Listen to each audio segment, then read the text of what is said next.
Welcome back, Hello. folks. You're chiming in on Liminal Writing, where Ces and I take a 10-minute timed writing period where we have a trigger phrase. Yes. We give ourselves a 10-minute time to write anything about how we feel, and we talk about it after. This particular one that we're going to talk about, we did in 2021, and it's a refresh for us since it's the first time we're talking about what we wrote back then. Why don't I go And first?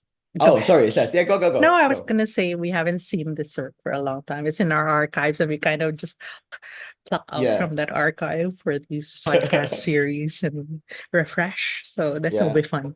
Go We ahead. open the vault and Yeah, whatever comes up. get Go ahead. something out. So the trigger line for this one is, if I were a cartoon character, who would I be? It never occurred to me. My growing up years, I watched and enjoyed cartoons. Casper the Friendly Ghost, Elmer Fudd, the Mm. Roadrunner, Dick Dastardly.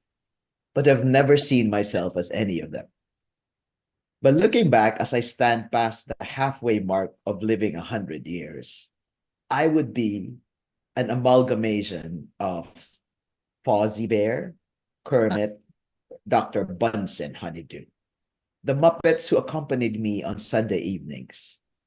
Fuzzy Bear, because he was always enthusiastic about almost anything. mm. Kermit, because he was trying to keep the show all together and putting the others through their paces.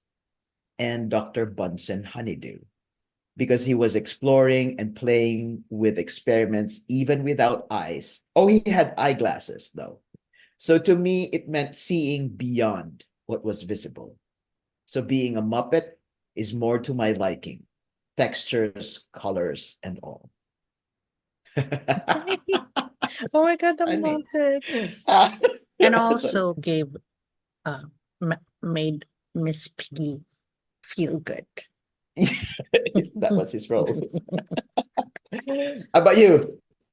What did Okay, you write about? here we go. If I were a cartoon character, who would I be? What would I be like? Dumbo. I would be Dumbo. And I would flip my big ears and wonder too why I was built differently. I would sing the song I wish a mother had sang to me too. Baby mine, don't you cry. Baby mine, don't you cry. I could pretend I had such solid mother's love, even though poignant in Dumbo's cartoon plot. I would fly and I would land on my feet gracefully. Even if I was as heavy as an elephant, I would be cute like Dumbo, even if parts of me are bigger than they should be, even if my tears are not being acknowledged, even if they only turn their heads and let out ooze. When my oddness becomes my strength, I would have friends like Pooh and Piglet. That would be our gang. A chubby bear, a thin pig, and a big-eared baby elephant. We would be the best gang. We'd color the town red on the first stroke, then orange and yellow and green and blue and violet. We will paint rainbows all over, including on people's faces and clothes, and we will make everyone laugh with us.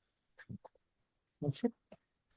I love cartoons. I'm such a big cartoon person. Many I love joys. I would cartoons. remember that usually afternoons, weekend afternoons, because I don't remember us The being allowed cartoons. much TV during Yeah. weekdays. So we get to enjoy like those. The Muppet Show was my Sesame favorite. Street. Yeah. But now I love the cartoons up to now. It's my go-to for kind of feel good. To be fair, they have really lots of those that come out now, a lot of deep Adult. messaging. Yeah. Yeah. Yeah. What? Universal theme, right? Of, finding kin with inanimate objects, Mhm. but yet because They are they animated. They become they're animated. animated, but they give us a sense of what what is possible for us, right? in terms of that feeling, that freedom, or Yeah, that too. friendship with others. That's it. Oh my goodness. That was fun. That That was a is fun one. fun. Yeah, you can allow yourself to be more childlike Mm, when you go this way. So maybe those who are listening could try that out too. I mean, yeah. we just kind of pick up different kinds of triggers for our writing. Sometimes it's light, sometimes it's quite heavy, Mm, sometimes it's light and then takes us to a heavy place. yes. Yeah. And it comes from our lens too, right? So for others it would be Yeah, light, but it's yeah, because it's laden with our history, our biases, our filters. So it yeah. sometimes lands us differently. So just a bit going back into the history of what we have been doing, we kind of each separately had our own informal writing practices in it, whether it's journaling or just writing Yeah. whenever. But during the pandemic COVID era, we decided to do weekly sessions. We Yeah. committed to the weekly writing online virtual date, and we collated as we went along Mm, different trigger lines that we either read or heard or remember. yeah. And then we put it in an inspiration bay, we call like an online Mhm. document. Every week, I think we started with Wednesday afternoon or noontime, my time, and Yeah. your mornings. Yeah. And then we would meet up, and for an hour, Lee and Mm, I would do this. But basically, it was 10-minute lead us the time, yeah. and then we just carry a write and then stop at the 10-minute mark, and then we read what we wrote to each other and then Mm, process it like we shared with you today in terms of the processing part. yeah. So just to say that we found it really useful. I Mm, don't know how to describe it, but it's been very inspirational. And it has helped me a lot. I think mm, it's just a beautiful practice. yeah. It is. For me, it started really because during the pandemic, I wanted to have a way to connect with friends. And I Mm. knew then that one way to help that coping with everything Yeah. that was happening in our world was to write about experiences and to bring a friend along. And Mm. in that process, I think it helped deepen our relationship with each Yes. other as friends Yes. because we knew each other from university.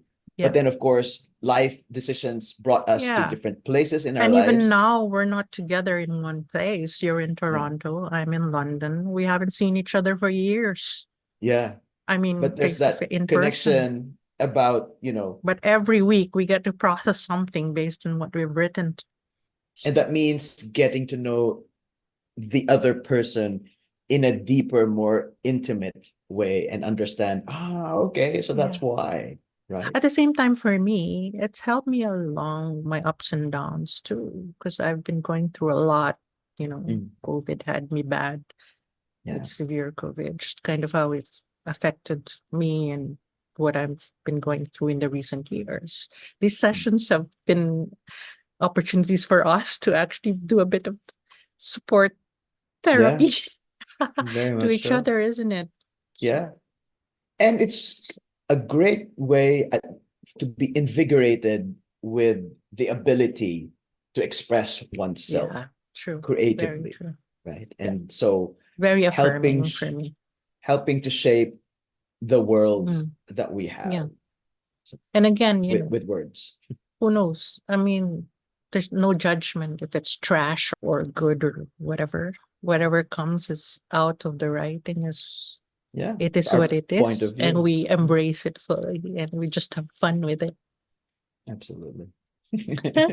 On that note, try, If you feel you just want have to a go. try, or you feel compelled, and then a part of you is thinking, but I don't know how to write. But you do. I You think people, do if you know how pick a the line words, and then yeah, let it go for 10 minutes. yeah, It becomes more manageable if you say to yourself, 10 minutes, I'll do it, whatever comes, rather yeah, than just, I'll go and write. Mhm. But in the beginning, it might be helpful to not not overwhelming to say I'm gonna sit and write forever. Just say 10 minutes. Just give it that time in your life, Yeah. day. Yeah. All right. Cool. We'll see you Till the next time, next okay? liminal writing session. Thanks for joining us. Bye now, folks.